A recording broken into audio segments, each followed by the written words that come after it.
पति ब्रह्मचारी।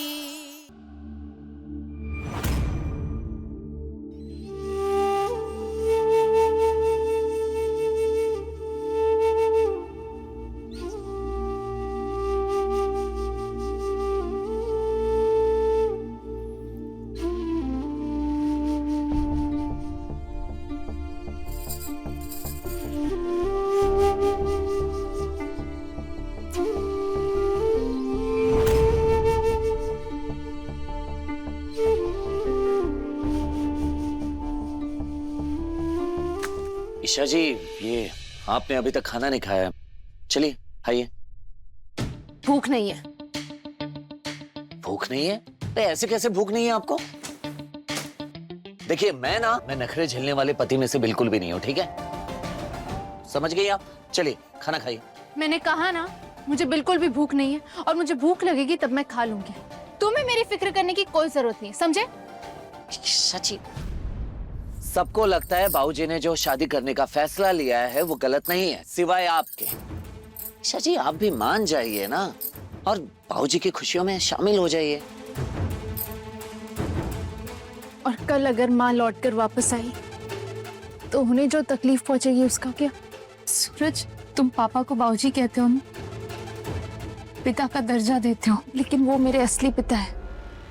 उनका असली चेहरा मैंने देखा है। वो कोई भी फैसला कोई इमोशन में आकर नहीं लेते। उनके हर फैसले के पीछे कोई ना कोई मकसद, कोई ना कोई फायदा, कोई ना कोई चाल जरूर छुपी होती है। लेकिन इस बार शायद ऐसा नहीं है ईशा जी। उन्होंने भी तो सालों इंतजार किया है आपकी माँ का कि किसी न किसी दिन वो वापस लौट कर आएंगी, और ऐसा नहीं हुआ ईशा जी। नहीं सूरज, इस शादी के पीछे भी उनका कोई ना कोई स्वार्थ है। बिना स्वार्थ के वो अपने बच्चों को भी प्यार नहीं करते। बिना स्वार्थ के बाबूजी ने मेरे सर पर हाथ रखा था। बिना स्वार्थ के उन्होंने मुझे अपने बेटे जैसा प्यार दिया, और उन्होंने तब मेरा साथ दिया, सहारा बने, जब कोई भी मेरे साथ खड़ा नहीं था ईशा जी। सूरज, मुझे इस बारे में कोई भी बात नहीं करनी है। मैं बस इतना जानती हूँ कि मेरी माँ जिंदा है। मैंने उन्हें देखा है। मैं महसूस कर सकती हूँ कि वो यहीं कहीं मेरे आसपास है। ईशा जी, मैं भी कभी कभी महसूस करता हूँ कि मेरी माँ मुझसे और काव्या से दूर नहीं गई है, यहीं कहीं आसपास है। ईशा जी, ये हमारा प्यार है उनके लिए। अपने दिमाग को ठंडा कीजिए और सोचिए ईशा जी, प्लीज। सूरज, तुम बाबूजी की बात को पत्थर की लकीर मानते हो ना, पर मैं ऐसा नहीं सोच सकती। तुम मुझे मेरी सोच के साथ अकेला छोड़ दो प्लीज। तो ठीक है, मैं एक बेटी पर इस बात का बिल्कुल भी प्रेशर नहीं डालूंगा कि वो अपनी पिता की शादी में शामिल हो, लेकिन मेरी पत्नी को मेरे साथ कल शादी में चलना होगा।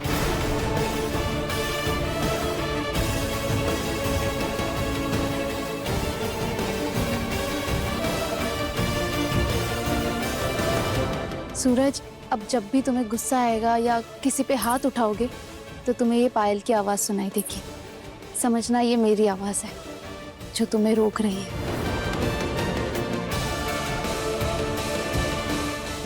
आपकी पायल की छन छन अगर मेरा गुस्सा ठंडा कर सकती है, प्लीज आप भी इसे सुनिए और अपने गुस्से को शांत कीजिए। चलिए चलिए खाइए प्लीज, चलिए।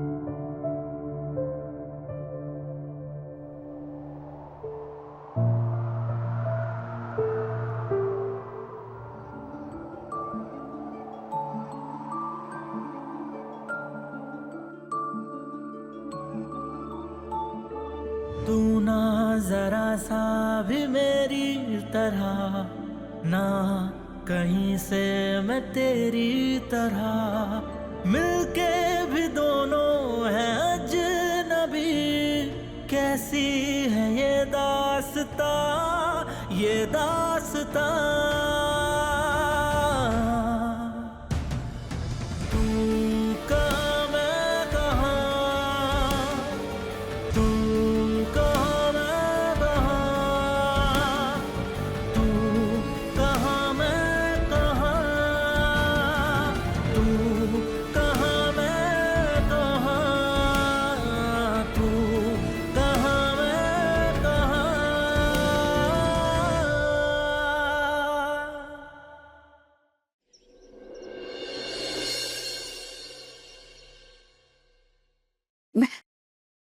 रेशमा कहाँ चली गई?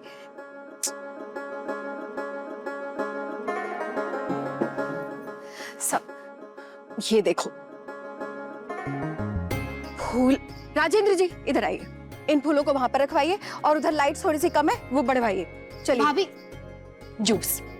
काव्या तुम कितना काम करोगी, बैठो चलो आराम करो। ला। अरे भाभी आप भी तो कब से लगी पड़ी है ना। ये लीजिए पहले जूस पीजिए प्लीज। बाकी सारे काम मैं करवा दूंगी, आप टेंशन मत लीजिए, बैठिए।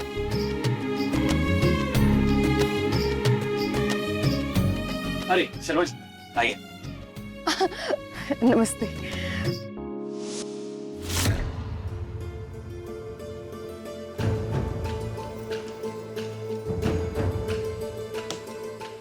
ये लीजिए आपके कपड़े, तैयार हो जाए। इसकी कोई जरूरत नहीं। मैं उस पार्टी में नहीं जाना चाहता जहाँ मेरी बीवी मुझसे नाराज हो। ठीक है, आपके पापा की शादी है, सवाल आपसे पूछे जाएंगे, मुझसे नहीं। आपको पहनना है पहनिए, आपको आना है आइए, नहीं आना है मत आइए, मुझे कोई फर्क नहीं पड़ता है। कहाँ पे आप? आखिर कब तक मुझसे यूं नाराज रहोगी? देखो ना, मैंने हमारे हनीमून के tickets, one of the best hotel सब बुक कर रखा है। क्या तुम मुझे और हमारे रिश्ते को एक चांस दोगी प्लीज? कैसे मान लूं मैं कि आप इस बार सच में इस रिश्ते को निभाना चाहते हैं? क्या पता आप फिर से दिखावा कर रहे हो। अगर मुझे मारना ही है तो इतना खर्च करके कहीं और जाने की क्या जरूरत है, यहीं ले लो ना मेरी जान। काव्या प्लीज ऐसा मत बोलो। मैं सच्चे दिल से तुम्हें खुशियां देना चाहता हूँ और अपनी लाइफ की हर एक मोमेंट तुम्हारे साथ जीना चाहता हूँ, जो मैंने अपनी बेवकूफियों की वजह से खो दिया। खोया तो मैंने भी आरव, जो कभी वापस नहीं आ सकता। क्या काव्या? भरोसा। पैसों से ना आप खुशियां खरीद सकते हैं और ना मैं सुंदर जगहों के बदले आप पर कभी भरोसा कर पाऊंगी। क्या जीत सकते हैं आप मेरा भरोसा फिर से कभी? नहीं ना। मैं नहीं जानता तुम्हारा भरोसा दोबारा जीत पाऊंगा या नहीं, लेकिन मैं कोशिश करता रहूंगा काव्या, और तुम्हें ये यकीन दिलाऊंगा कि अब मैं बदल चुका हूँ।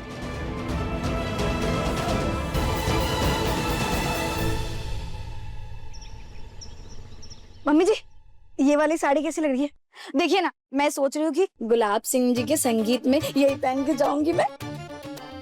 जानकी, मुझे बड़ा शौक चढ़ रहा है वहाँ जाने का। नहीं मम्मी जी, वो क्या है ना, काव्या की बहुत दिन से याद आ रही है, कितने दिन हो गए देखे हुए। मैंने सोचा कि संगीत में भी चली जाऊंगी, उससे भी मिल लूंगी, एक पल दो काज हो जाएंगे। देवर जी, अब गुलाब हवेली से दो दो रिश्तेदारियां हैं। अब मौका भी ऐसा है कि जाए तो बुराई, ना जाओ तो बुराई। मैं क्या सोच रही थी कि सबका जाना ठीक नहीं रहेगा, आप अकेले हो आइए ना। लोक लाज के चक्कर में मम्मी जी ने तेरा पत्ता ही कट कर दिया मोनिका। कितने प्लान बनाए थे खुशबू जी को मनाने के, मम्मी जी के चक्कर में लाखों का नुकसान हो जाएगा। लेकिन मैं जाऊंगी संगीत के फंक्शन में। भगवान ने मेरी सुनी। अच्छा हुआ छुई मुई जी जाने को तैयार हो गई, उनके पीछे पीछे मैं भी गुलाब हवेली पहुंच जाऊंगी।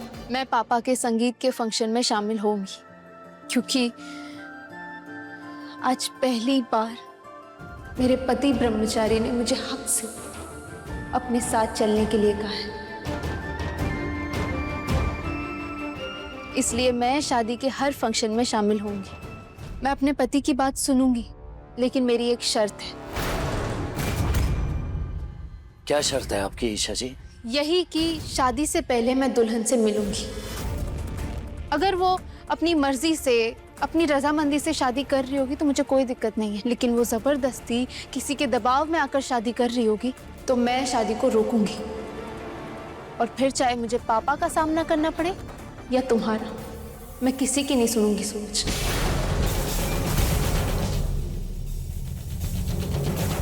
ईशा जी, बाबूजी ने आपको सब कुछ साफ साफ बता तो दिया है कि वो ये शादी क्यों और कैसे कर रहे हैं, फिर भी आप उन पर शक कर रही हैं। जो पिता अपनी बेटी की शादी जबरदस्ती करवा सकता है, क्या वो एक लड़की से जबरदस्ती शादी नहीं कर सकता? पर ईशा जी, एक मिनट। बहू का कहना गलत नहीं है, और वैसे भी वो गुलाब सिंह को हम सबसे बेहतर जानती है।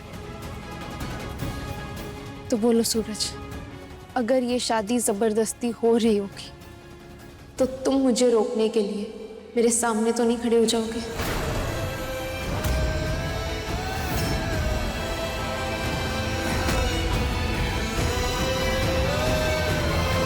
नहीं ईशा जी, बल्कि मैं आपके साथ खड़ा हो जाऊंगा, क्योंकि मैं खुद नहीं चाहूंगा कि किसी लड़की की जिंदगी बर्बाद हो।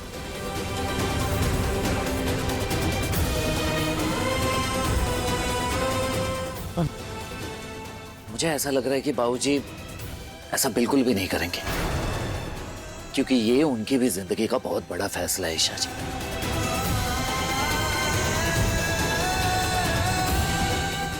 ईशा जी, आप हमेशा डरती हैं कि मैं गुस्से में कोई गलत कदम ना उठा लूं, लेकिन पहली बार आपका गुस्सा देखकर मैं डरा हुआ हूं कि कहीं आपसे कोई गलती ना हो जाए।